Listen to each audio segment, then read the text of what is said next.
نہ جھکنے والے ہیں نہ بکنے والے ہیں، ہم راہ عزیمت پر ڈٹ جانے والے ہیں۔ السلام علیکم ورحمۃ اللہ وبرکاتہ۔ الصلاۃ والسلام علیک یا سیدی یا خاتم النبیین وعلی آلک واصحابک یا سیدی یا خاتم المعصومین۔ آج کل اکثر ایک سوال سننے کو ملتا ہے، سنو سب کی کرو اپنی مرضی، پڑھو سب کی کرو اپنی مرضی۔ کیا ایسا کرنے کی ہماری شریعت اجازت دیتی ہے؟ اس بارے میں ہمارے بزرگوں کا کیا کردار تھا؟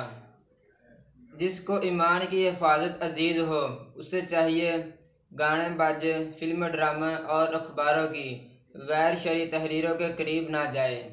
اسلامی نظریات اور شرعی احکامات سے ٹکرانے والی تقریرات اور تحریرات پڑھنا سننا حرام اور جہنم میں لے جانے والا کام ہے۔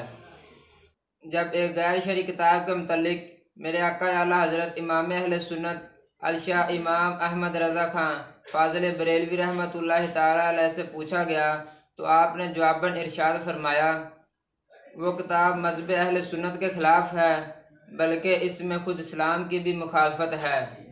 اس کا دیکھنا پڑھنا سننا حرام ہے۔ ہاں، جو عالم اس کا مطالعہ کر کے اس کی تردید کرے، یعنی جو کفر اس میں بیان ہے اس کے انکشاف کے لیے مطالعہ کرے تو اس کے لیے جائز ہے۔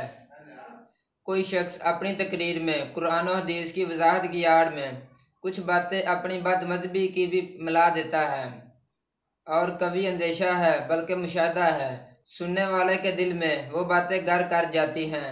یہی وجہ ہے کہ بد مذہبوں کے بیانات سننے والے اور ان کی تحریرات پڑھنے والے خود بھی بد مذہب ہو جاتے ہیں۔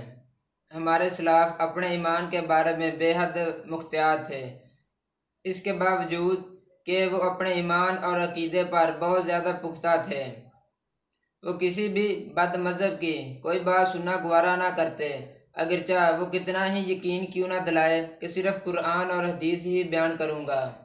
اسی طرح امام محمد بن سیرین رحمۃ اللہ تعالیٰ علیہ کے پاس دو بد مذہب آ گئے۔ انہوں نے کہا، ہم آپ کو قرآن پاک کی کچھ آیتیں سنائیں گے، تو آپ رحمۃ اللہ تعالیٰ علیہ نے فرمایا، میں نہیں سنوں گا۔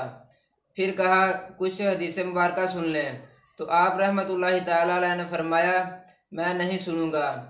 آپ نے فرمایا، تم اٹھ کے چلے جاؤ یا میں چلا جاؤں۔ اس کے بعد وہ دونوں چلے گئے تو لوگوں نے کہا، آپ اگر کچھ قرآن پاک کی آیتیں اور حدیثیں سن لیتے تو اس میں کیا حرج تھا؟ آپ نے فرمایا کہ میں نے خوف کیا کہ وہ قرآن پاک اور حدیث مبارکہ کی تشریح کے ساتھ کوئی اپنی تعویل لگا کر بتائیں گے، اگر وہ بات میرے دل میں گر کر گئی تو میں ہلاک ہو جاؤں گا۔ اعلیٰ حضرت امام اہل سنت رحمۃ اللہ تعالیٰ علیہ نے یہ واقعہ نقل کرنے کے بعد فرمایا، ائمہ رحمۃ اللہ تعالیٰ علیہ کو تو یہ خوف اور ہماری عوام لا حول ولا قوت الا باللہ۔ دیکھو، ایمان کی راہ وہی ہے جو ہمارے پیارے نبی جناب حضرت محمد مصطفیٰ صلی اللہ علیہ وآلہ وسلم نے ہمیں بتائی ہے۔ بد مذہبوں سے دور رہو اور انہیں اپنے سے دور رکھو کہ وہ کہیں تمہیں گمراہ نہ کر دے۔ اللہ تعالی ہم سب کو عقیدہ اہل سنت پر قائم و دائم رہنے کی توفیق عطا فرمائے، آمین۔